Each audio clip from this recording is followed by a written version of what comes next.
At best, the alien abduction phenomenon is a terrifying, traumatic experience.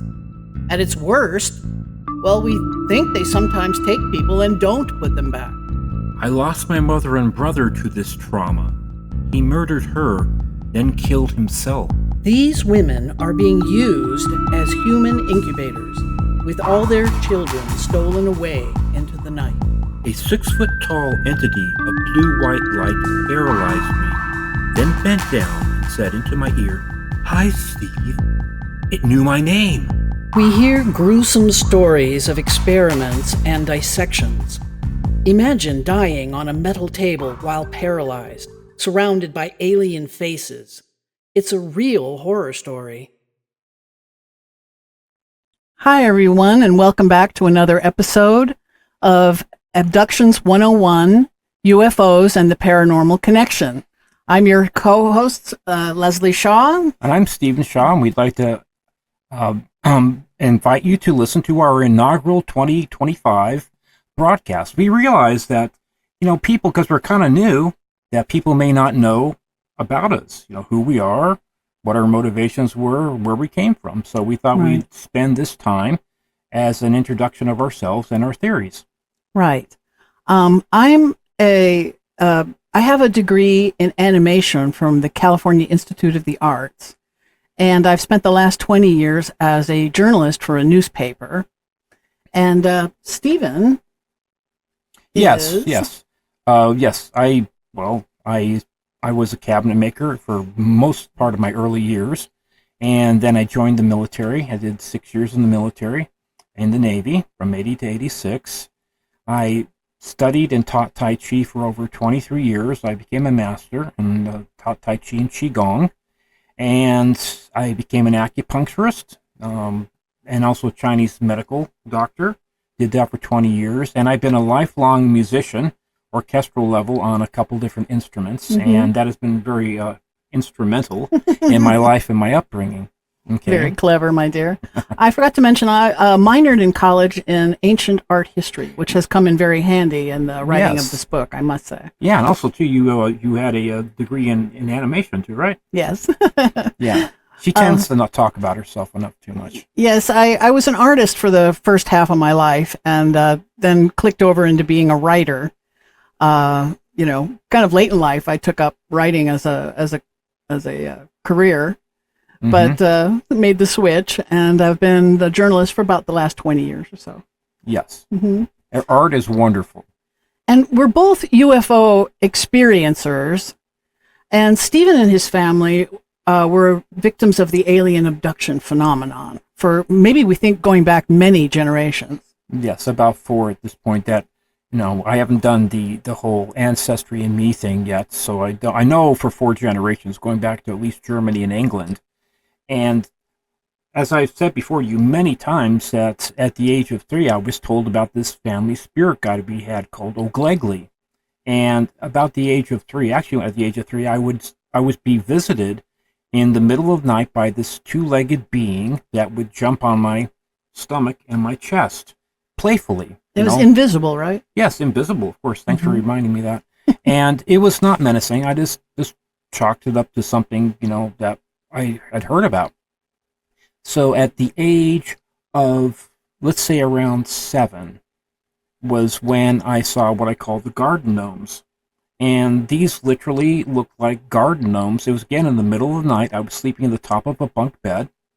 And I just happened to wake up, and I rolled over, and there were these 5 little men that looked like garden gnomes. They were shimmery in appearance, and they were sneaking into our room. They were about a foot and a half tall, and I looked at them, cleared my eyes, and then they noticed I saw them, and they kind of froze a bit, looked at me, and I kind of got a little frightened, honestly, and I rolled over and said, "Oh, they're not there, they're not there."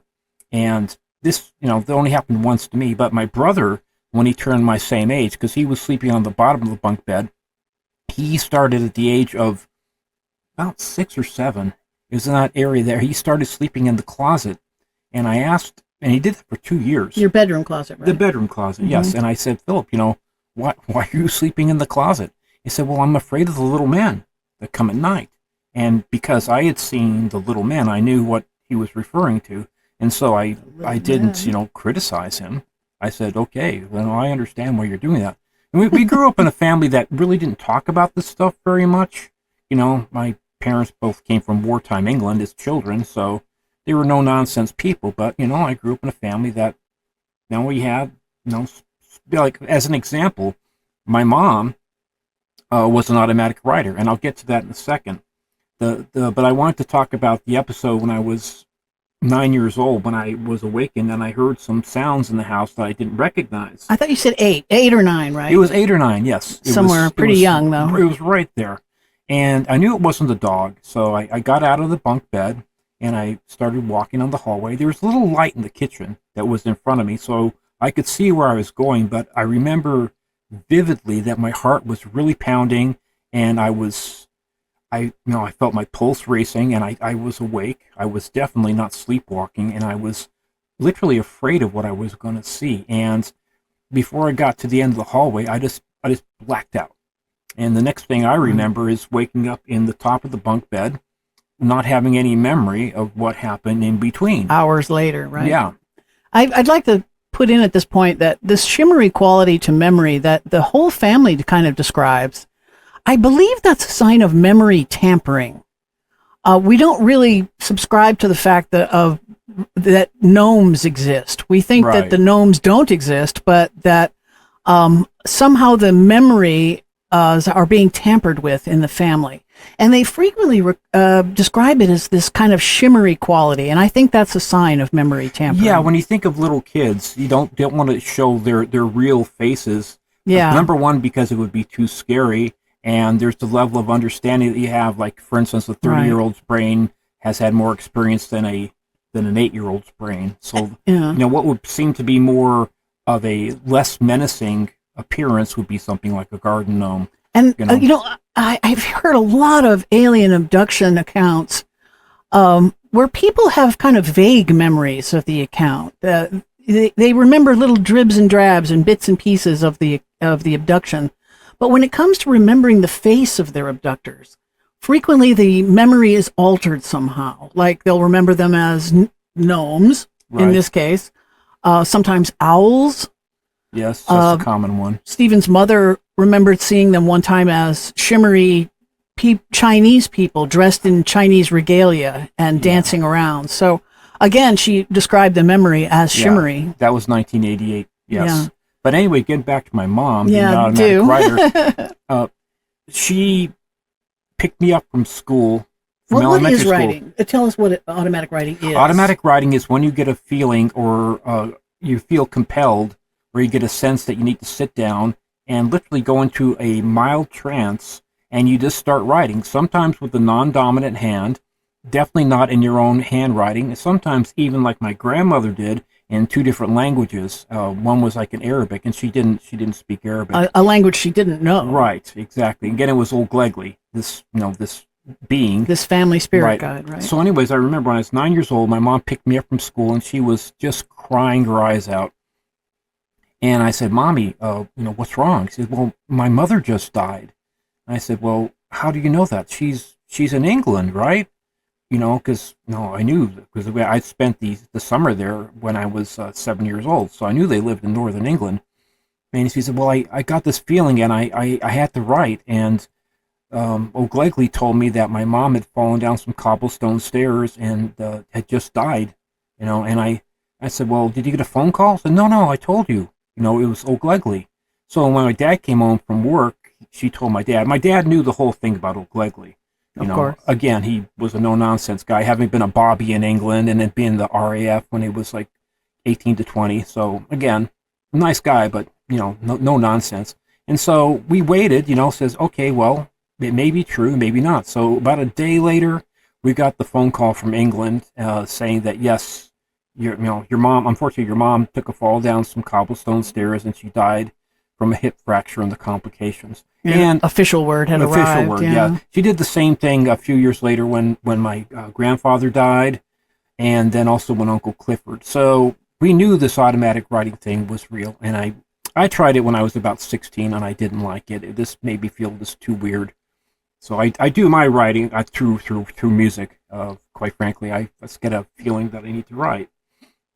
And it's funny, he kind of channels the music. It just flows out of his fingers. Yeah, yeah. Beautiful music. Just luckily, I'm professionally flowing trained, out of his hands. Yeah, it's the inspiration that's really the driving force. So we want to talk about things, how they come in clusters.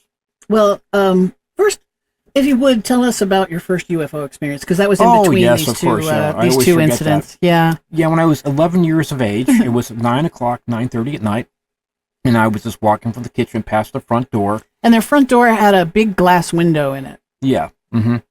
And I saw this large, orange, round globe that I'm guessing was maybe 1,000 feet in the air, but it was pretty big. And it was moving horizontally from south to north. And it was moving at just an even clip. There was no blinking lights. And it was certainly not a helicopter or an airplane. It kind of slowed down and kind of almost stopped.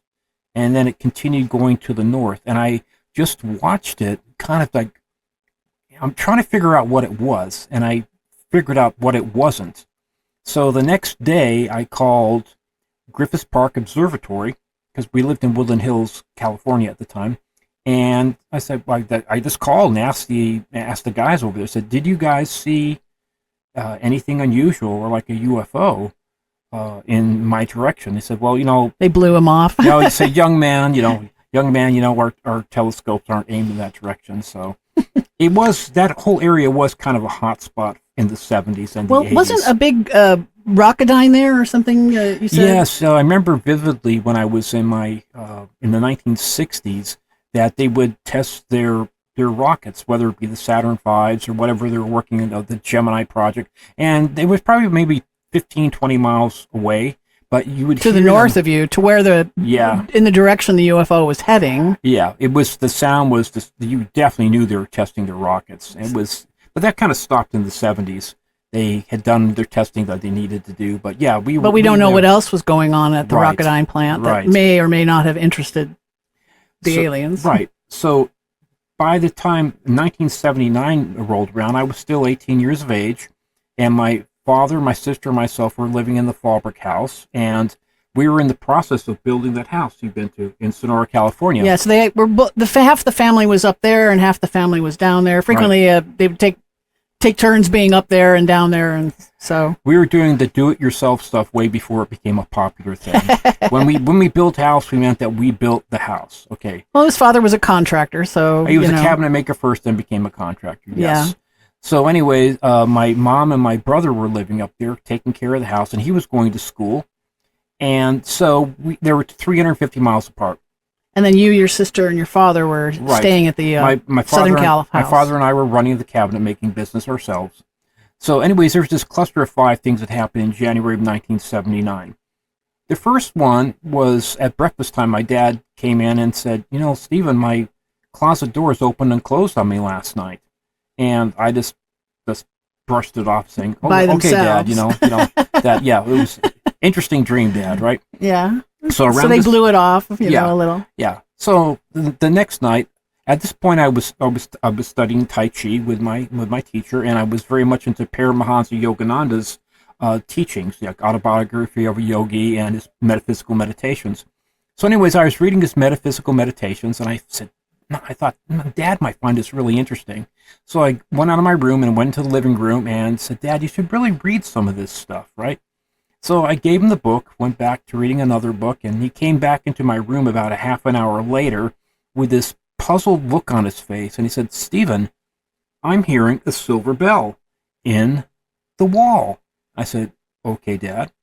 Myself being a musician, I know what a silver bell sounds like, so sure enough, in the wall, in the 2x4 wall, next to the chimney, the fireplace, was this ding, ding, ding, like silver bells, like the song.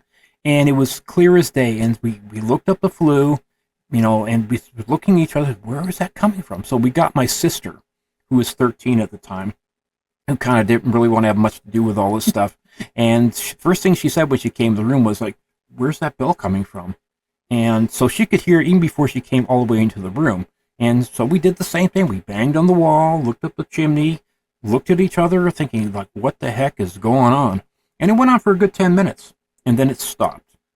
So the next morning, it was our tradition to always call my mom and brother, early in the morning because we were a separated family. And so my mom got on the phone with my dad and she said, the funniest thing happened last night, Jeffrey.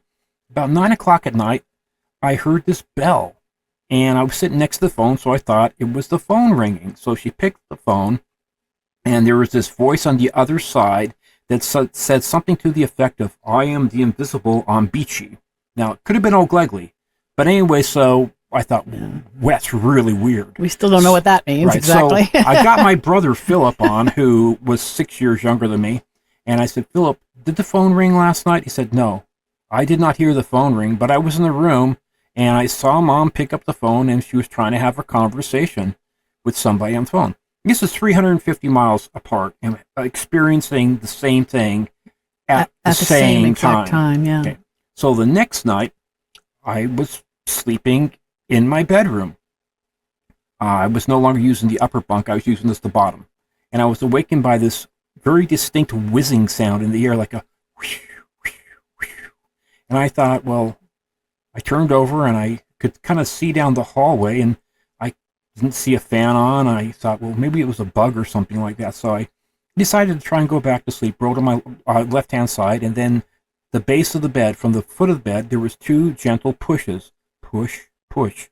Now, my having grown up in an earthquake zone and having gone through earthquakes, I just thought, well, maybe it was a minor tremor. So I try and ignore it, and then push, push, a little stronger. And now I'm getting a little worried, okay? I said, okay, that's not an earthquake. So again, I try and ignore it, and then push, push. It's like, wake up. And now I'm thinking to myself, is somebody playing a joke on me, or is something really happening? And then I get the 3 taps on the deltoid, my right deltoid. Yeah, tap, tap, tap, like an index finger. Very distinct. At this point, I'm nervous and I'm annoyed. And I rolled over and I said, "What?" And there's this shimmery object or image in front of me, and I'm looking at it, and then I just black out. Yeah, I'd like to point out at this stage that this blackout thing is also, when we started doing our research, we discovered quickly that it's the signature of the alien abduction phenomenon. Mm-hmm. Somebody in the family would see something strange, weird, even terrifying, but then instantly black out and awaken hours later in bed. Yes. And so anyways, I told my dad and my sister, of course, at breakfast, and again, this is like even weirder than, well, Yeah. the silver bell was pretty weird, but the physical stuff was getting even weirder, right? So the next night I decide I'm not going to sleep in that bedroom. I decide, well, it was pretty weird, right? So I decided to keep on my work clothes from that day and sleep on the couch in the living room. And that's exactly what I did.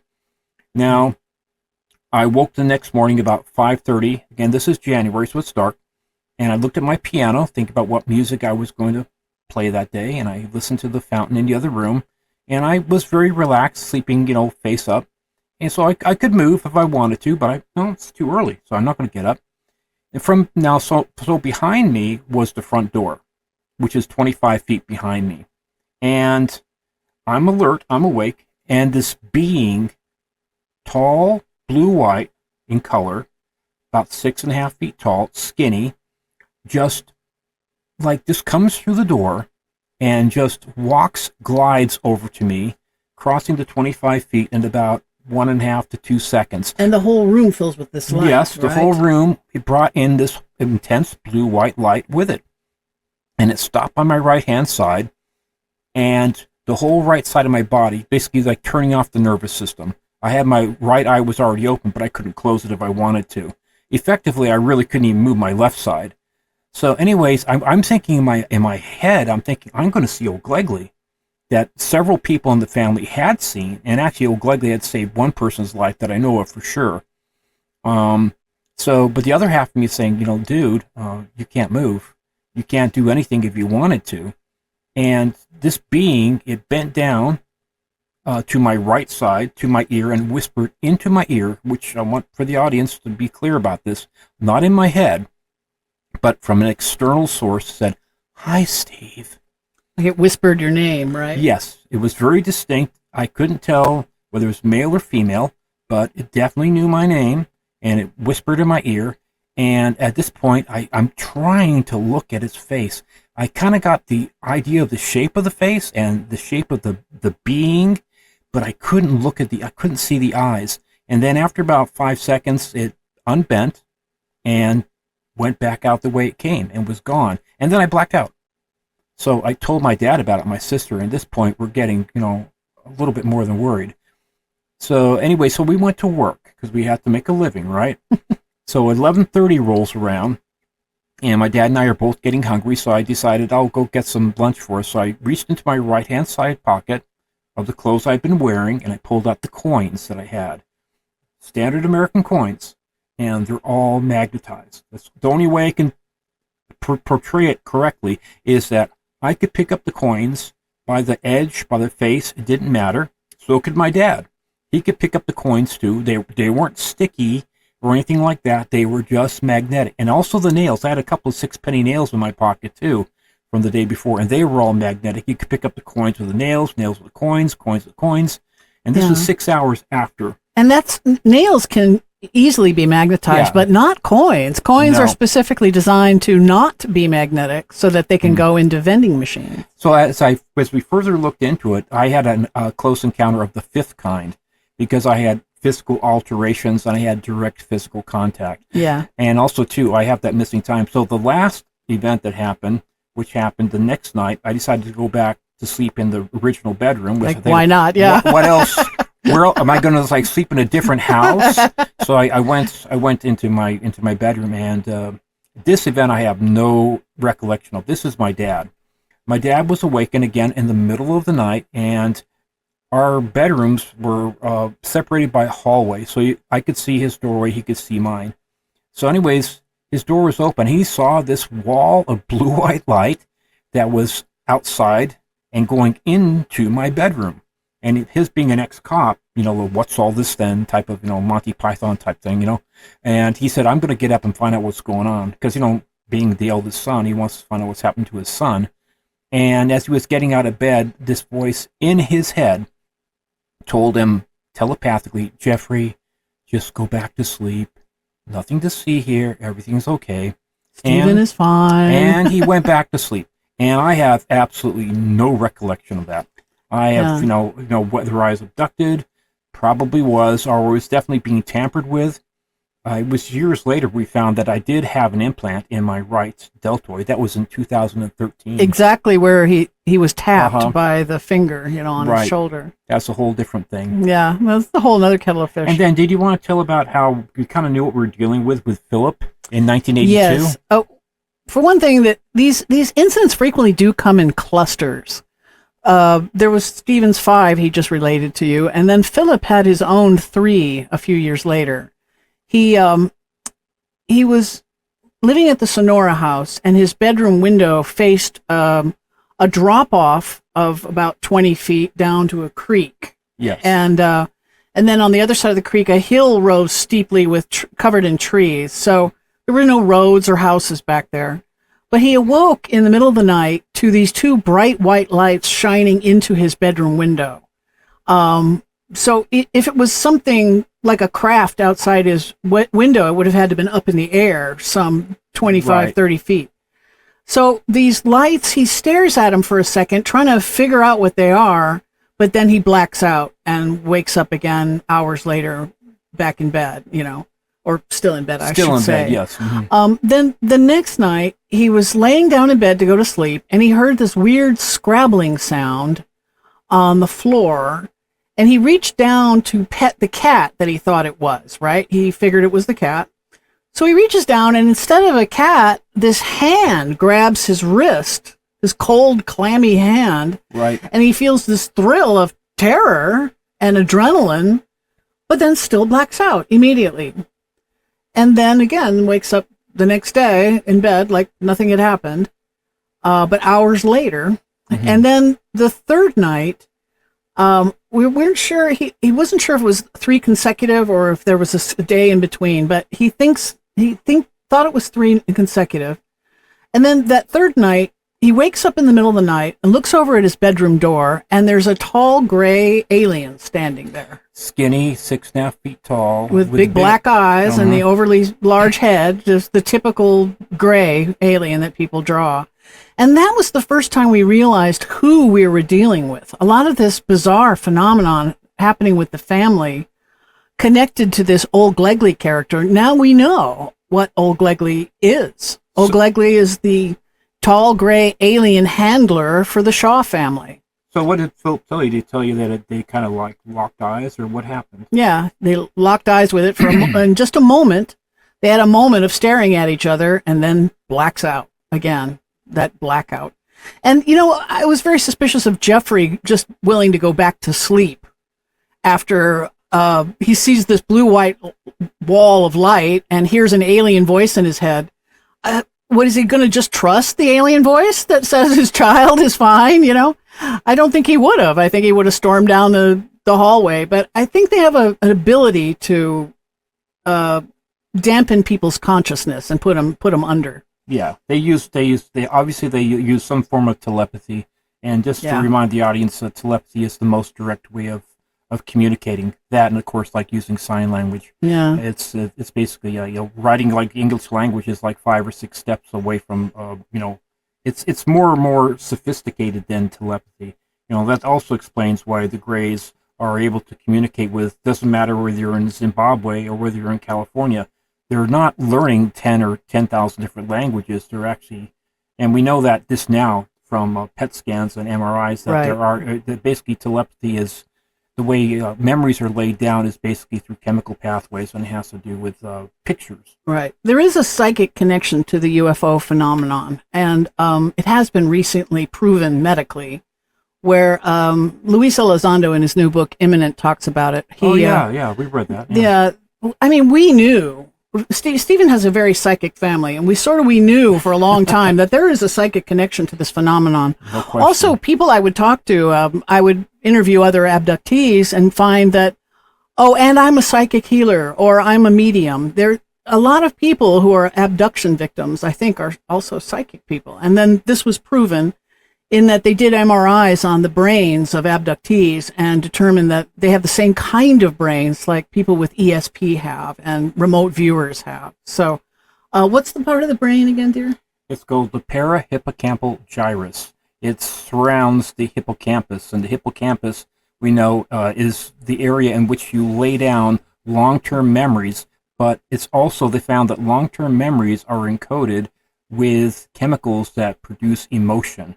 So that's why when you're younger, you have a lot more emotions, and you can remember older memories or long-term memories because they're associated with an emotion, whether it be love or anger or fear or whatever it may be. So it's a very interesting area. Perihippocampal gyrus cross over both hemispheres of the brain, and it's really responsible for the area of having psychic ability or remote viewing. Right.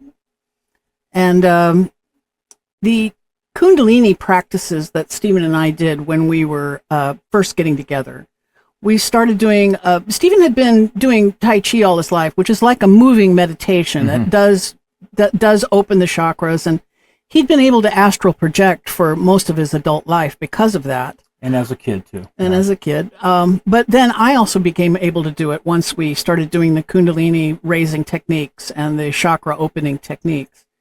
And whenever I went on astral trips, I had a good time. It was fun for me. But most of the time when Stephen would go astral, it seems like his tormentors, the abductors, the aliens were just on the other side of the veil. I believe they utilized the astral realm maybe to keep tabs on their abductees. A way to communicate too. And a way to communicate with them. It's a different frequency. Yeah. You're in a different brainwave frequency. To be able, as you know, for astral projection, you have to either use a combination of chanting and or chakra vibrating, and you can do it either on the way to going to sleep or coming out of sleep. And the nice thing with astral projection is that once you start to get good at it, as you know, you can make a choice of where you want to go. You are actually consciously in charge. You're not in the dream, which is the big difference. Yeah. It's definitely a different thing than lucid dreaming. But But similar. You become conscious within your dreaming, and realize you are dreaming. And at that stage, you can either control the dream and have fun with it, or you can order the dream to disappear. Right. And you will be astral at that point. And now you can travel where you wish in the astral plane. And as we were doing these practices, we became more and more telepathic. And that's when I realized that telepathy is actually a human birthright, that we believe our cousins, we call them cousins. We don't call them extraterrestrials, because we don't believe they are coming from other solar systems. We think they're originally from here and are a split away branch of the human race, separated from us thousands of years ago. Yes, that's what our research has shown, right, Leslie? We'll get into that a little bit later. Yeah, we'll get more into that.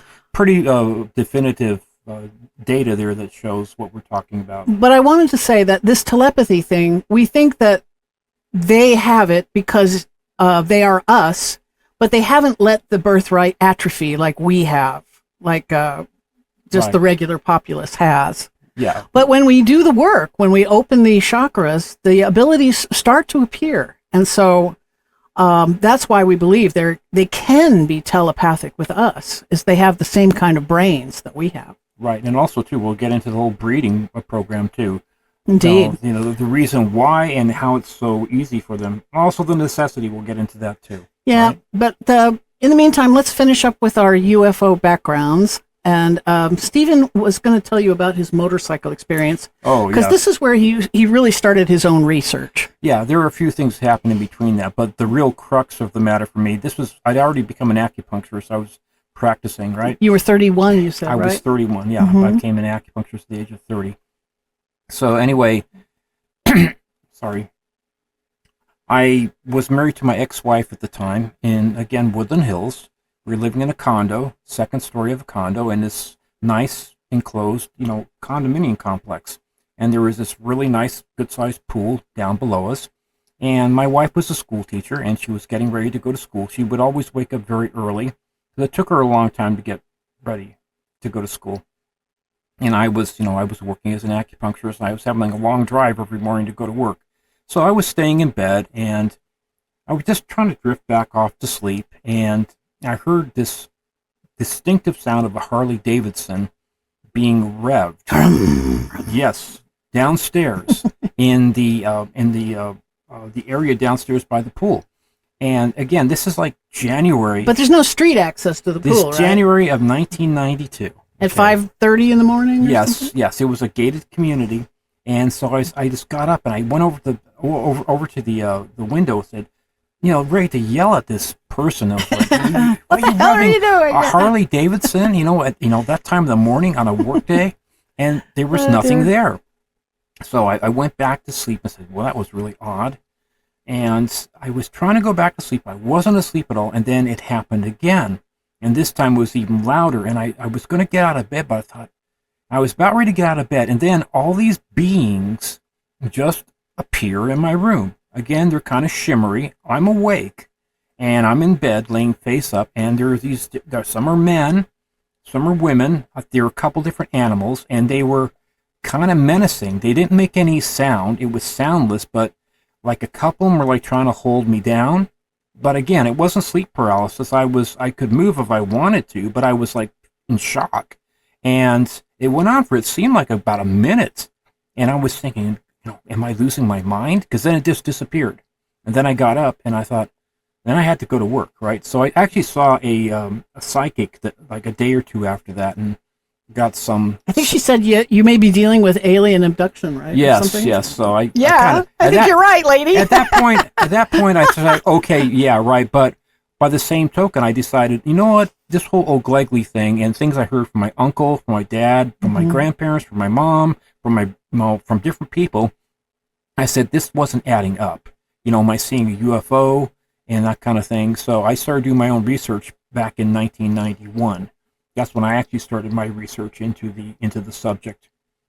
Right, and then we met later, and we both divorced our spouses, and we got together and started doing the Kundalini raising work, and Stephen had had all these bizarre experiences that he was telling me about, and I believed him most of the way. You know what I mean? Where you believe like 98%, but there's always this little teeny kernel of doubt. But these bizarre experiences kept dogging Stephen through his whole life. Also these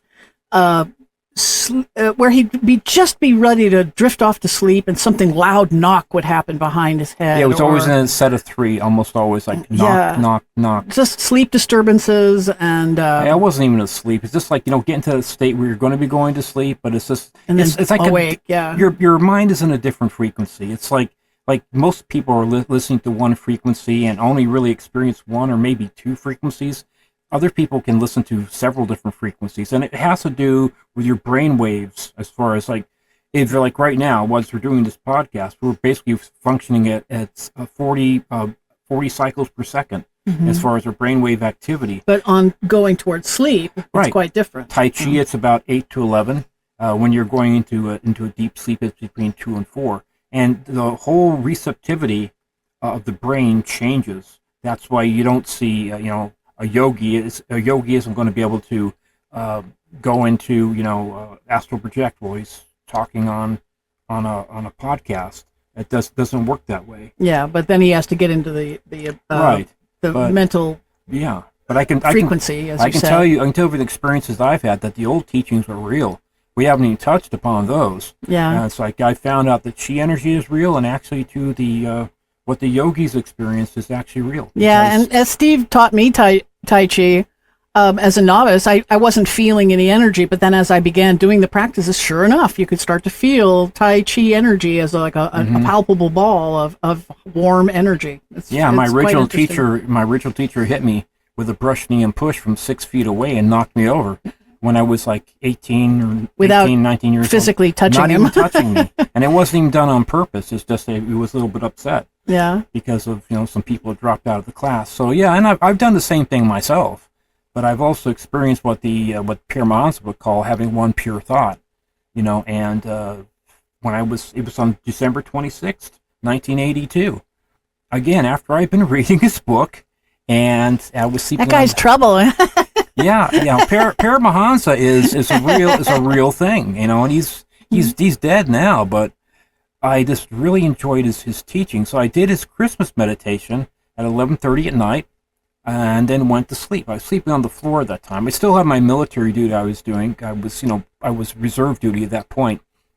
So anyways, I woke up at 4:44 in the morning, and I know that because we had a VCR, and the clock on there said 4:44. And again, this is winter time, okay, because December 26th. And I'm just laying there on the floor feeling just kind of glued to the floor, but I could move if I wanted, just feeling really relaxed and conscious. And I thought about God's love, not being a particularly religious person. I just, for whatever reason, I thought about God's love. And I thought about it in my heart, the best way I can describe it. I thought about my heart, and I felt it in my head, and I smiled. And I had nothing else on my mind. I just thought about God's love, and both points came together, and they hit me right in my, what I call the third eye, right here. And this inverted pyramid of blue-white light came from like 1 billion miles away in a split second, and I could see it coming, and then it hit me in my head, and then my whole body was encased in this blue-white cocoon of energy. And I'm just thinking, oh my God, this is what he talks about. This is the real thing. It happened to me, having one pure thought, like the Zens talk about. And so it went on for maybe 10, 20 seconds. And then I just basically got up, and then I went about my business, told my dad about it for sure.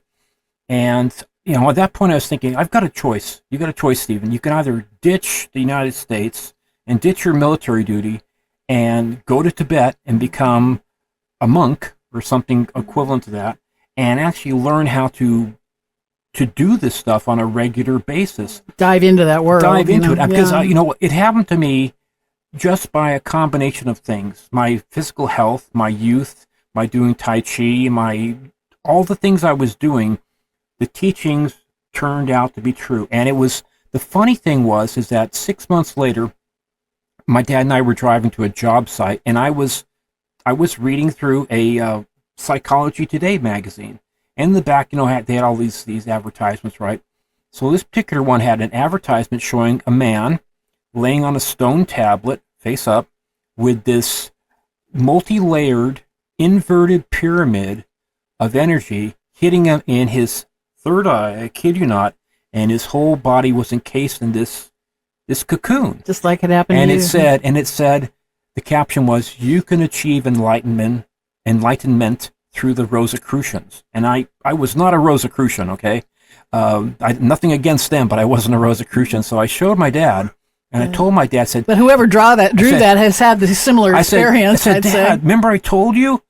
Look, this is the thing that happened to me, except it wasn't layered. It was just blue-white light. And he did not know what to think. The things like what Leslie, what I try and get across to people is that, people will have experiences, right? And they'll have them maybe at different times in their life. But I grew up in family. I grew up almost from day one, having these strange occurrences happening to me.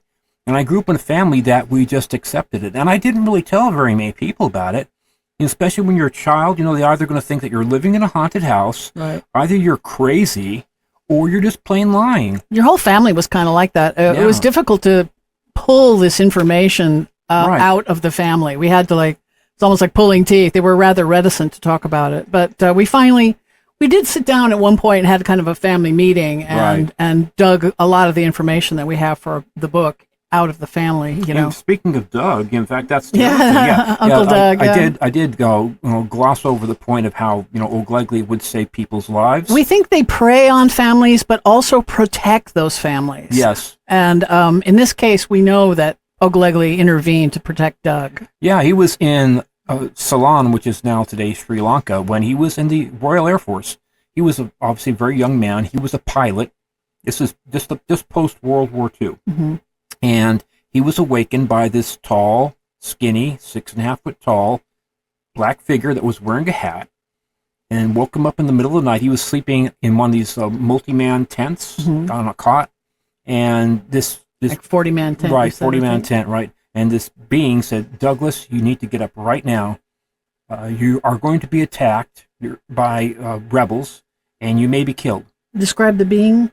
Again, tall. He called it black in color, but he said skinny, it was a dark figure. Tall, dark figure, skinny, 6.5 foot tall, wearing a red fez.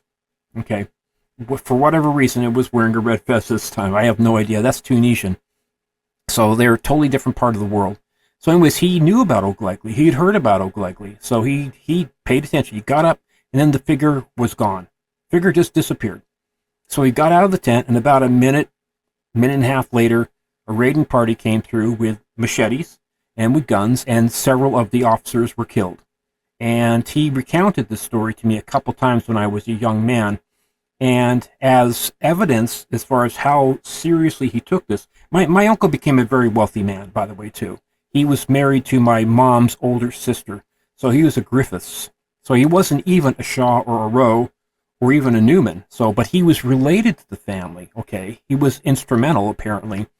So anyways, his daughter, the first car that he bought her was a British Triumph. Nice little sporty white car, right? And, of course, Leslie, you know what the license plate was, right? Yep, it said O'Glegley. O'Glegley, okay. I guess he was grateful for him saving his life at some point. Absolutely, 100% true story. And that's why that's why later on I asked him about O'Glegley, and he recounted these stories. The only thing I regret now is I didn't ask him more while he was still alive. Yeah. I should have. I heard different stories from my mom and from my aunts, and about the different things they would do, like the table levitations and the automatic writing and things such as that. But I saw the evidence myself. Yeah, psychic phenomenon, the family encounter. I saw it, and I know these things are real. Well, okay. Let's go on. Tell us about your second and third UFOs. Oh, okay. Yeah, true. My second UFO was a USO, and this was October 2004. Right? Right. I know it was that because I was eating dinner at the Chart House off the coast of Malibu, and it was the playoffs between the Yankees and the Boston Red Sox to see who was going to win the division, right? Pennant, To win the pennant. So I was, having my dinner and then was watching that and then getting ready to come back home. And I was getting my car, had the valet getting my car, and just happened to look out to the ocean. And he got out of the car, and he looked out the ocean too, and we saw this USO come out of the water. It must have been maybe about a mile off the coast or so. So it wasn't that big, but you could see what it was. It was a saucer shape, and it came out of the water, kind of hovered there, did some weird zigzagging stuff, and then went right up the coast to the north. It shot at supersonic speed. Yes, exactly. Right, yeah. And I looked at him, and he looked at me, and I said, "Did you see that?" Which was an unnecessary question because his eyes were as big as saucers. He said, "Oh yeah, I saw that." Okay. Oh yeah, I saw that. So that was my second, and then then the next one happened. Just right after that. Not long after that. Yes, I was going to work. And from Yucca Valley, I was just driving in. This is like in the morning time, about 8:30 in the morning, so it was light. And there was this cigar-shaped silver UFO that was pretty, well, it was maybe I don't know, 5,000 feet up. But it was over the town of Yucca Valley, and I happened to be listening to the radio station, and which was 107.7 at the time, and the people were calling in seeing this UFO, and it wasn't an airplane because it was stationary.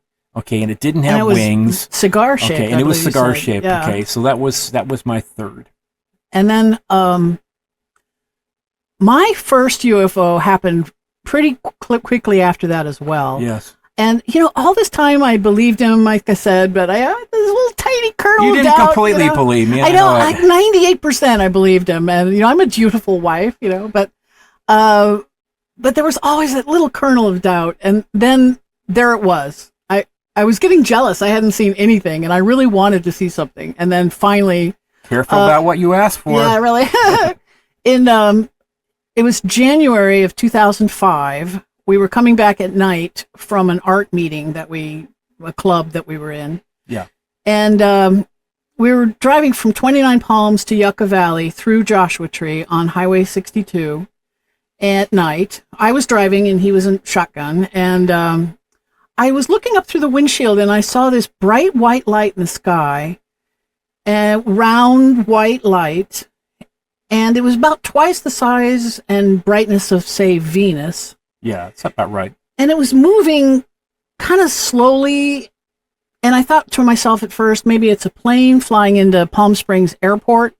But as I stared at it, it wasn't moving like a plane moves, and it didn't have the little blinky lights on the side, like running lights like planes have. And as it got above the highway in front of us, it stopped moving south. And I think it started moving towards us because it got brighter and brighter, but we were moving towards it as well. And so we're not sure if they were both moving towards each other. So you'd say it got to about like half the brightness of the moon? Yeah, it got brighter and brighter and brighter. That's what I saw too. And about half the brightness of the moon. And then suddenly it shot away north and was gone over the northern horizon so fast. Less than I would say about a quarter of a second. Yeah. Not even a whole second. Yeah. And visually, for me, it happened so quickly that it streaked out into a line that collapsed in on itself. That's what I saw, too. I actually was able to go focus on it more than you because you were driving. Yeah. All right, but even so, you saw it, and I experienced the exact same thing. And, when I guessed the speed, it was certainly in the thousands of miles per hour, maybe 10, 20,000 miles an hour. That's a good estimation. And since then, our research has shown that they've been clocked at 72,000 miles an hour. Yes, so from the National Weather Service in we now know that 1994. And, a white light in the sky can be many different things, but not when it shoots away at 20,000 miles an hour. It can't be anything but a UFO, right? Yeah, we've heard people talk about, if you shine a laser into a cloud and then move it, it'll look like it's moving very quickly. But not in 1994 when you have 300 people call in from the Lake Michigan area saying there's a UFO in my backyard. Yeah, I like mass sightings. In the book, I cover a lot of mass sightings because... when one person sees something, they could be wrong or lying or crazy. But when 300 people call the cops and say there's a UFO in my backyard, then we're sure we're looking at a real incident. Right. And it was during that incident, the National Weather Service station on Lake Michigan on the coast there pointed its radars towards the UFOs and clocked them at 72,000 miles an hour. Right. So we know. So we know they didn't go there that fast. Right. We know that that may be their upper speed, but regardless, we don't know what their upper speed is. And then our last UFO we saw together. You tell them about that one. Oh yeah, that was in 2020. It was in October of 2020. We just moved to our new location where we are now, and it was so funny. Our backyard is got this very small view of the sky. Okay. Again, this was October, mid October. We're in a tiny home community, and all of our fences are kind of high. So we went outside about 9 o'clock at night just to kind of look at the sky and have a drink, whatever. And there was this bright white, round object that was just in the sky, pretty big actually, and it was very bright white, and it was soundless. It was making the zigzag moves, and it stopped.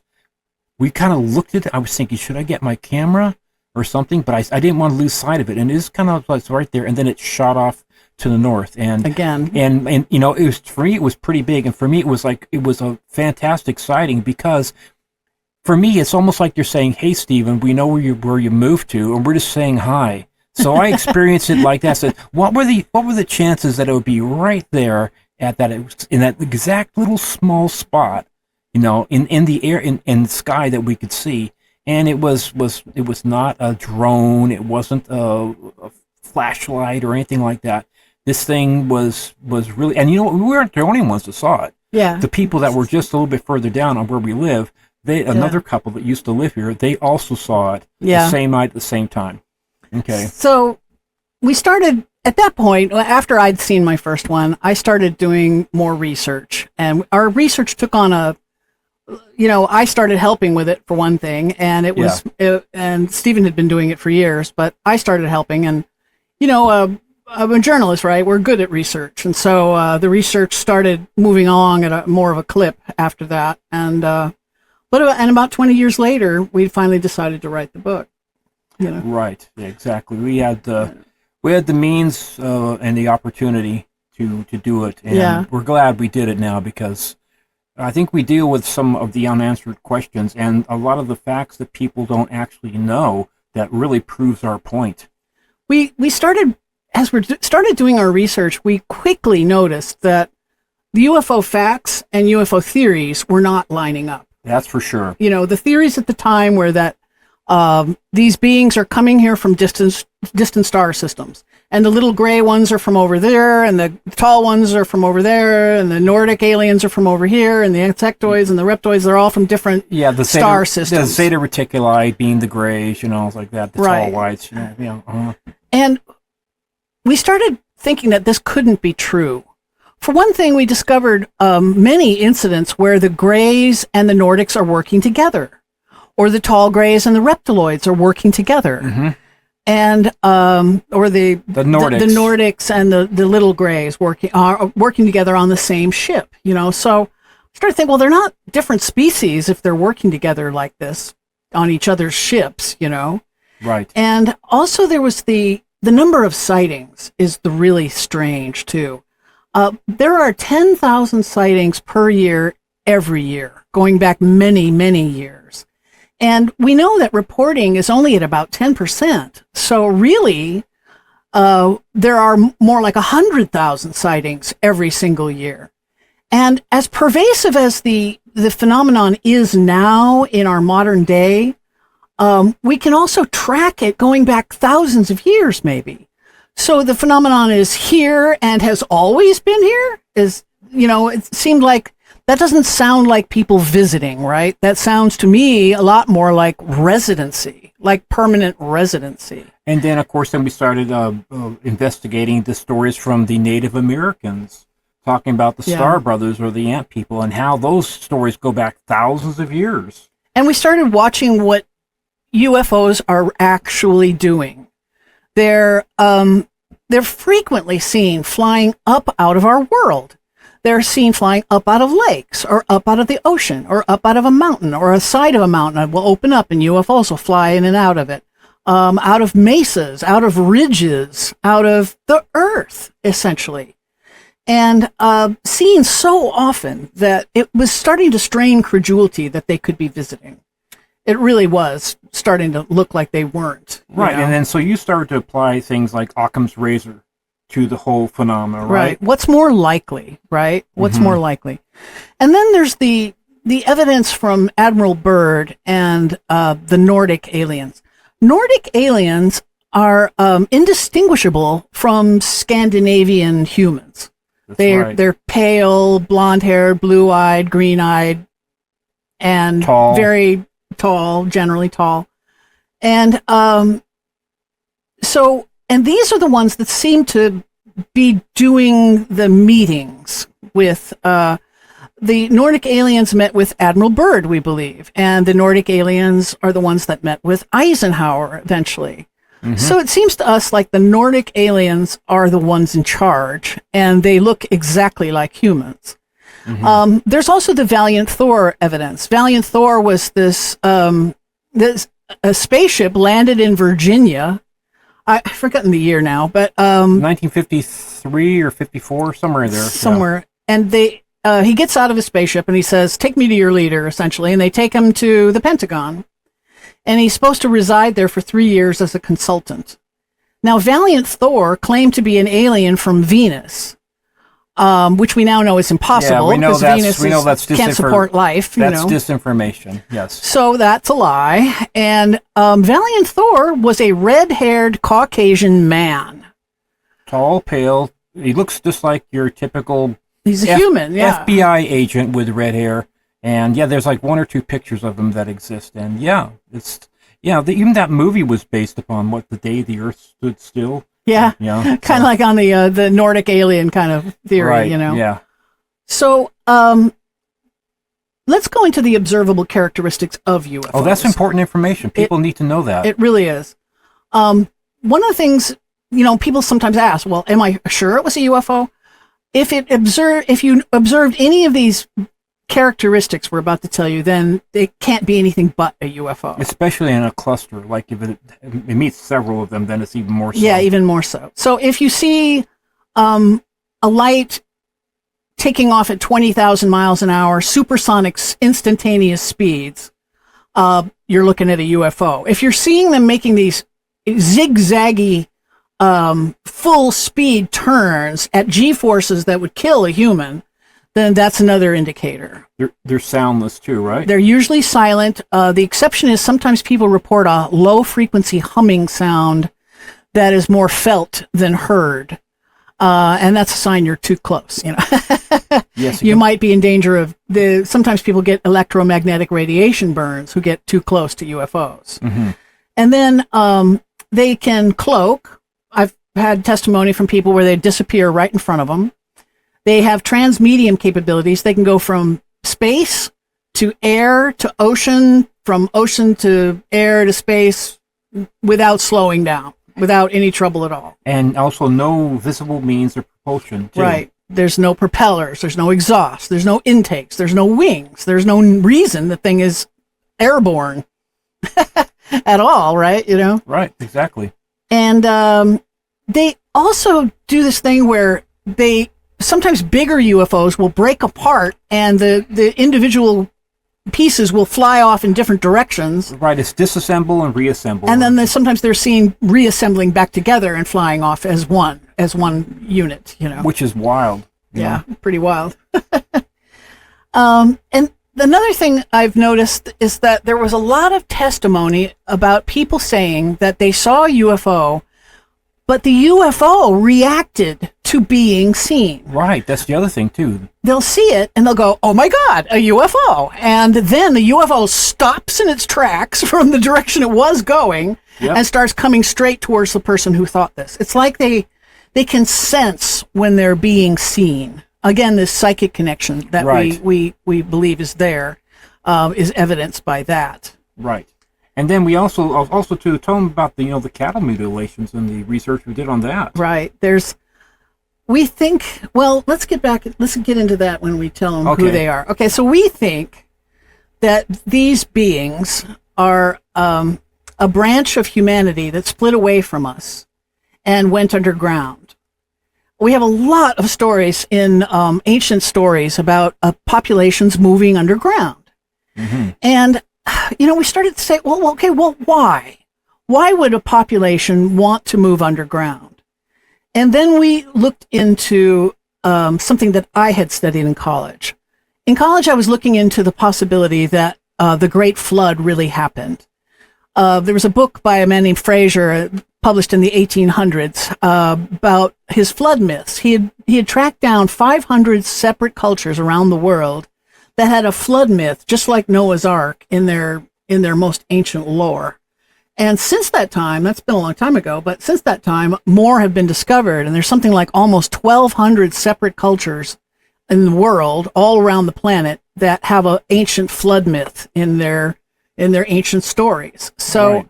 It pointed to a shared event that the whole world experienced. And I started looking at the extinction events of 13,000 years ago as a possible time frame as to when this might have happened. And sure enough, we lost a lot of animals and the Clovis people. The Clovis people were wiped out. The mammoth, the mastodon, the saber-toothed cat, the dire wolf, the American camel, the American horse, the stilt bear. There's a long list of animals that either died out all at the same time or very close to the right after that time frame. Right. And about 3 or 4 decades ago, they discovered nanodiamonds in high quantity in the soil from 13,000 years ago. In the northern hemisphere. That point to a celestial impact event. Nanodiamonds form during celestial impact events when a meteor comes through or comet, or right? Any celestial body comes through our atmosphere, it brings dust with it. And these dust particles are superheated and form these tiny little round diamonds called nanodiamonds. And they are found all over the place, but in this case, there were high concentrations of them in the soil of North America at 13,000 year mark. The Uccello, right? So we were pretty sure that an impact really did happen. And since then, at first we thought it was the Hiawatha crater. That turned out to be wrong. That was a much earlier event. But since then, in northern Greenland, yeah, right? In northern Greenland, and pretty close to where we finally did discover people have discovered the Younger Dryas comet impact of 12,850 years ago struck what is now the Lake Superior area. Right. And so that one has been dated to the correct time, and now we know that that's what happened. And how large was the comet, they said? I think you said it was 62 miles across. 62 miles across, or 100 kilometers. That's and it was traveling at 40,000 miles per hour. The giant dirty snowball that exploded about 100 feet above the surface. Right. The thing with the layers of soil 13,000 years ago, one of them is this charcoal layer showing that all the forests of North America were on fire at the same time. And that indicated more like a comet than an asteroid impact. Like Greenland was an asteroid, but this was more like a comet because comets tend to break apart as they hit the atmosphere. They're big, dirty snowballs, and but moving at such tremendous speeds that when they break apart, they cause these air bursts in the atmosphere that catch things on fire, like forests. Like the forests of Europe and whatnot. Right. They were all on fire at the same time. So one of the things we know from the Younger Dryas comet impact was that it would have caused tsunamis maybe 1,000 feet high, rushing to all of the coastlines of the world. This was truly an almost extinction level event. And we think, based on the flood myths, almost all of the flood myths start the same way, that they were warned. The people were warned by either God or their king or an emissary of God, an angel or a disembodied voice, yes, saying, there's a horrible flood coming, you better build an ark or go to high ground or dig in underground. There's always different scenarios of how to survive. Depending on where you were. Right. If you're in the upper Andes, you'd go into the high ground. But so we figured that someone on this planet 13,000 years ago had advanced enough astronomy to see the comet coming. and they warned all the people of the world somehow. And of course, that it ended up translating into God telling everybody, but really it was probably just a worldwide announcement of this trouble coming. Yes, and we know that they had to have forewarning, and maybe a year or two, probably. Right. So we think that it was kind of like that Deep Impact movie. President Morgan Freeman is faced with this asteroid that's going to be an extinction level event, kill everybody, right? He was a great president. He was such a great president. Yeah, I thought he was great. Yeah, I liked him. Anyway, he's faced with this catastrophe coming, and the solution was to send astronauts into space to blow up the comet, or the asteroid. But the plan B was to sink these deep underground, they called them arcs, or bunkers, to house like 50,000 of our brightest and best people, and to take our culture and technology with them so the human race would survive. Stephen and I believe that that is exactly what happened 13,000 years ago. Yeah, on a worldwide basis. We think that they sank these deep underground survival cities and moved there and took their technology with them, whereas everybody else on the surface was just left to almost die out. To fend for themselves. Yeah, we were almost taken out. There was a genetic bottleneck that's been proven. Yes.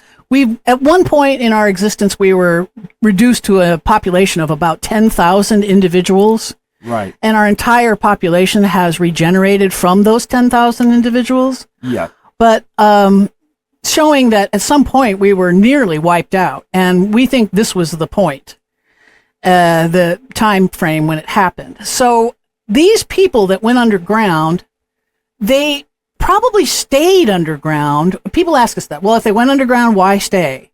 And the reason is because after the comet, the climatic upheavals lasted for about 1,100 years, where you wouldn't have been able to grow crops, and the survivors on the surface, we ended up reverting to the Stone Age and becoming hunter-gatherers. That was the only way we could survive after the cataclysm. Yeah. And so we were thrown back into ignorance too. Whereas the people who survived, they kept their technology. That's why they're 10,000, 12,000 years ahead of us in technology, because they didn't lose their technology, whereas we did.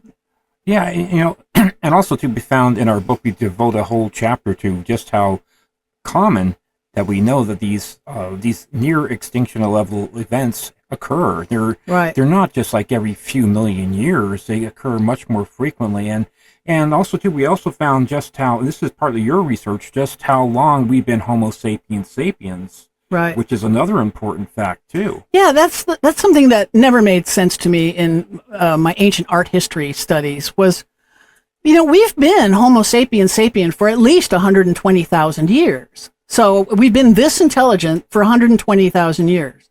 But mainstream archaeology would have us believe that we sat around for 107,000 years doing nothing, making no advancements.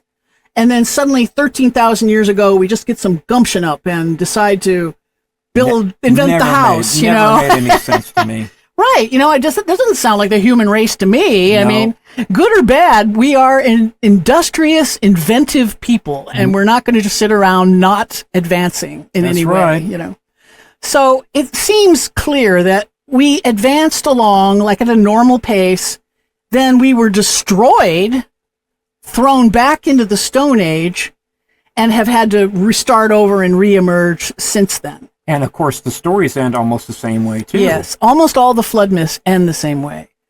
That the human race was almost wiped out. We were failing. We had devolved into barbarism and cannibalism up on the surface. When a god or a god emissary comes back to the people, takes pity on us, and reinvents civilization, brings back civilization.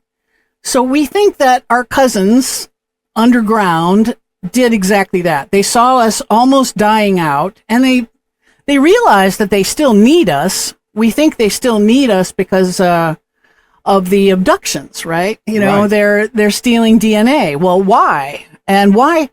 That was another thing that made no sense. The Caucasians were the primary focus of the abduction phenomenon. Yes, we make up 16% of the world's population, but somewhere around even as high as 95%. Yeah, it may not be that high, but it's close. It's like the vast majority. Let me put it this way: 9 out of 10 for sure. Yeah, put it that way to be safe. 9 out of 10 abductees are Caucasian. Like, okay, why? Even the Basque people, which are Caucasians. Yes. Which have the highest density of Rh negative blood. Yes, we know abductees. They tend to focus on people with Rh negative blood. About 4 out of 10 abductees have Rh negative blood. 4 out of 10 abductees have green eyes. Yes, another recessive trait. 9 out of 10 are Caucasian, and we know that they tend to focus on psychic families with psychic abilities. So that's what they're looking for. Caucasians with green eyes, Rh negative blood, and psychics abilities, Yeah. So why? Why are they so interested in Caucasian DNA? And it finally occurred to us when we applied the stories of Admiral Byrd and the meetings with the Nordics with Eisenhower. Right. It finally made sense that we're not dealing with space aliens here. We're dealing with humans. An indigenous underground population that went underground 12,850 years ago to escape the cataclysm. To escape the cataclysm. That was the Younger Dryas comet impact. Right. And the stories about the people who went underground, they tend to be the upper echelon of that society. Right. Even the Tuatha De Danann? Yeah, the Tuatha De Danann, they were the scientist caste, and the Druids too, from England, the science caste, the scientists, the upper echelon of the population, which is guess who would get to go underground.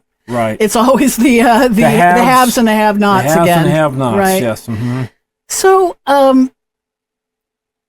when we applied the Admiral Byrd's incident is very, very interesting. In the late 1930s, Hitler was having his U-boats comb the coast of Antarctica, the Queen Maud Land coast. Area, right. And one of these U-boat captains was quoted in the media saying, "I have discovered a paradise under the ice for mein Führer and the homeland," and kind of thing. And after this, Hitler committed huge resources to the Antarctic continent. Nobody could figure out why. And then after the war, U.S. intelligence surmised that there might be a Nazi base under the ice sheet of Antarctica because of this information. And they sent an armada, a carrier group, under the term Operation High Jump. Correct. Was the mission code. And Admiral Byrd was in charge of this mission. Right. And it was in the February of 1947. He took his armada down to Antarctica.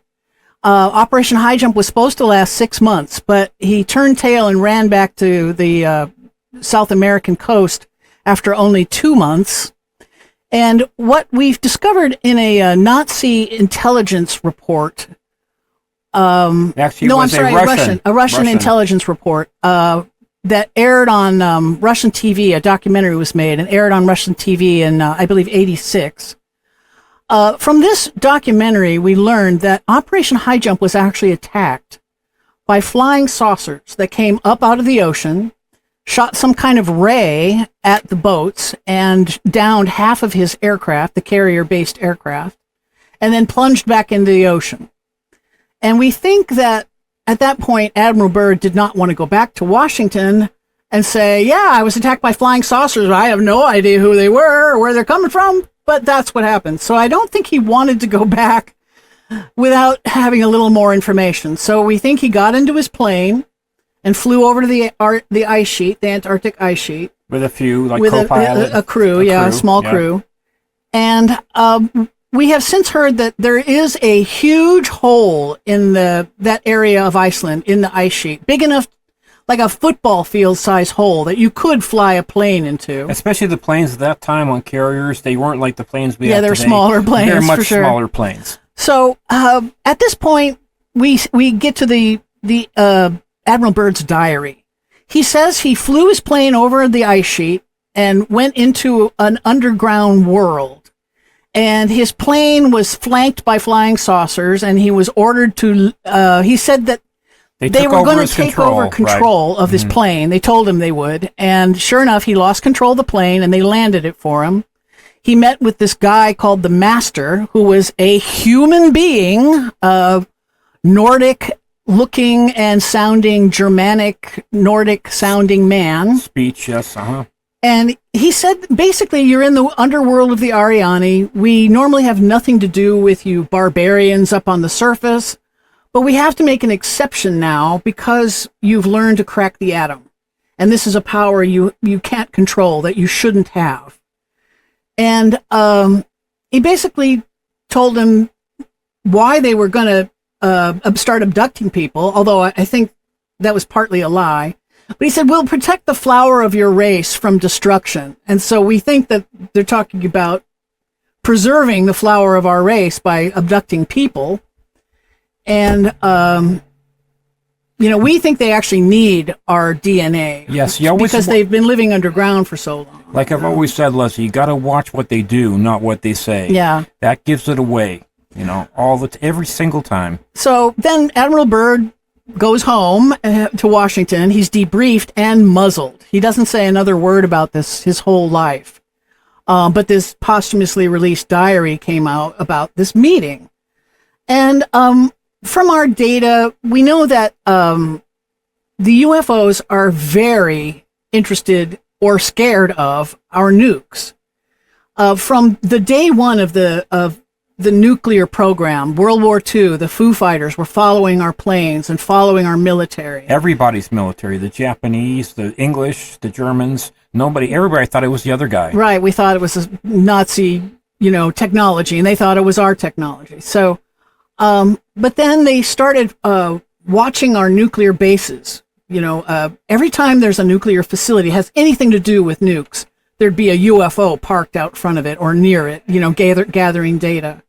And then there's the Malmstrom incident where a UFO parked itself over this missile silo facility and shut down 10 of our nuclear missile silos, one after another, and they're all in separate systems. In Montana. So this is their way of telling us that they can shut off our nukes whenever they want to. We believe they're afraid of our nukes because they live here too. And they have skin in the game, so to speak. An alien from a distant star system, would they care if we blew ourselves up? Maybe a little, but enough to commit the kind of resources they're utilizing to follow our military every time we go out on maneuvers. We now know they're doing this. They're following our military every single time. And it doesn't explain at all their interest in my bloodline for at least 120, maybe 150 years. So, why would aliens care specifically about Caucasian DNA? Well, I'll tell you what, if there's happens to be a branch of the Caucasian race that we think is running this whole show, that we think they would have all kinds of use for Caucasian DNA, being a branch of the Caucasian race themselves. And then there's the evidence of the hair of the alien. This man in Australia awoke in the middle of the night to find these two women in his bed. And he described one of them as looking like a hybrid alien being. Her eyes were too large, her cheeks pointed, her chin pointed. She had white hair, and the two women had sex with him while he was paralyzed. And the next morning he awoke to find this hair in bed with him.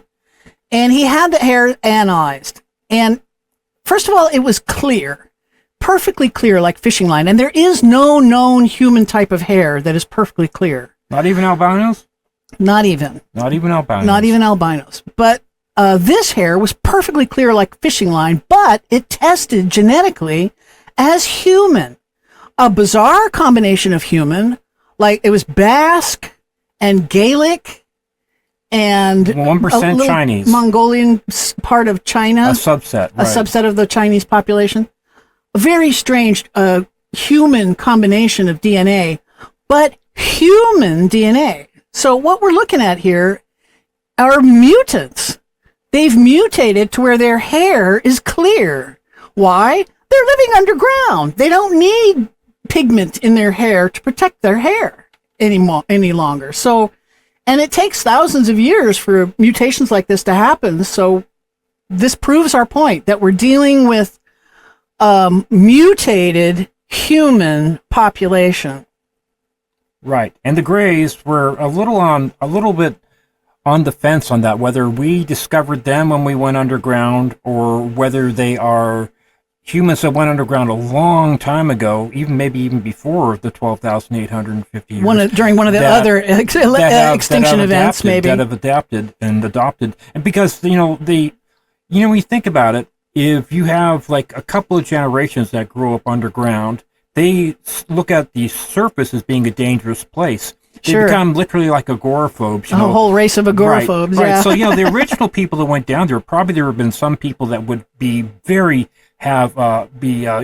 basically, what do you call it when you basically, you're claustrophobic. Be very claustrophobic. Said, listen, I'll go outside. I'll go check out to see how bad it is, But eventually you get a race that they enjoyed having. The sky would be scary. The sky would be scary. So and now we know from our researches that this is probably what happens. And the Greys, when you think about what would happen to a human being if you stuck us underground for 13 straight thousand years? Well, our eyes would get larger and blacker, and the pupils would grow, and the skin would become paler, and we wouldn't need hair after a while. It would go bald. And a different diet, too, for the most part. Yeah, completely. But, they are upright walkers. All of the alien types, the different alien types, they're all bipedal hominids.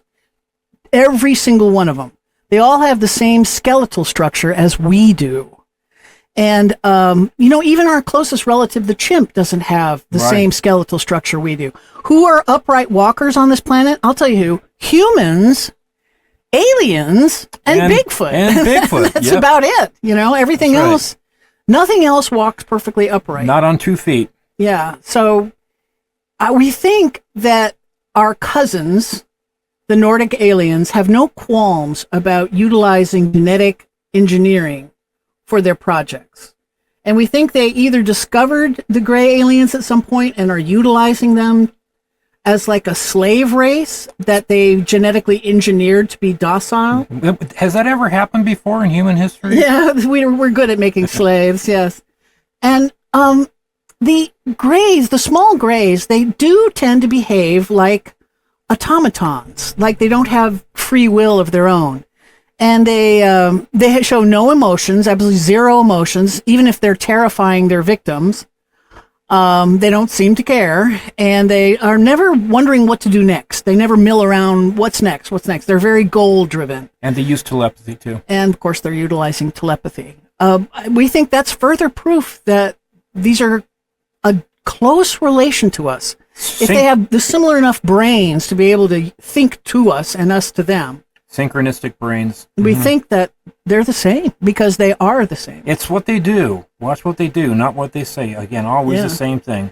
So that's like basically our theory as to the nuts and bolts of our theory. As to who is flying the UFOs in our skies and, what they want. They want us to give up our nukes and take better care of the planet. That seems to be the message they always, when they get their message across, frequently to school children.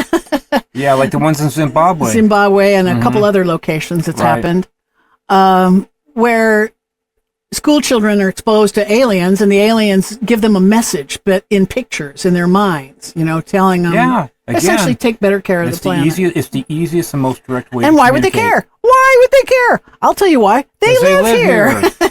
Yeah. But I don't know about you, but I'm getting really hot in here, and it's been about an hour and 45 minutes. Yeah, that's basically our show for the evening. It's our theories. I would like to say that this covers about the first half of our book. Yes. The second half of our book looks much more deeply into the ancient Sumerians, the Anunnaki, Sitchin's theories, our theories about giants, and the cabal cover-up of the giant phenomenon. So there's a lot more in our book that we couldn't get to today's lecture, but we thought we'd at least give you an idea of where we're coming from. Yeah, that's just a taste of the other juicy stuff we have. Yes. And where it's not all Sitchin. There's a lot of other stuff there too. So. Yeah. So thank you for listening, and have a wonderful new year. And hopefully this episode drops before New Year. But if it doesn't, we hope you had a lovely New Year's. Yep. And have a wonderful upcoming year. Hopefully they know a bit more about us too on a personal level, that we're just not some fly-by-night people that, don't, pun intended, of course. We actually have had our experiences. We've done the research, and I come from a family was the crux of the reason why the book even got done in the first place. Yeah. Because it was mostly because I wanted to get some answers. And we were actually very surprised by what we found. So happy New Year, everybody, and good night. Namaste, and may the force be with you, and peace and prosperity.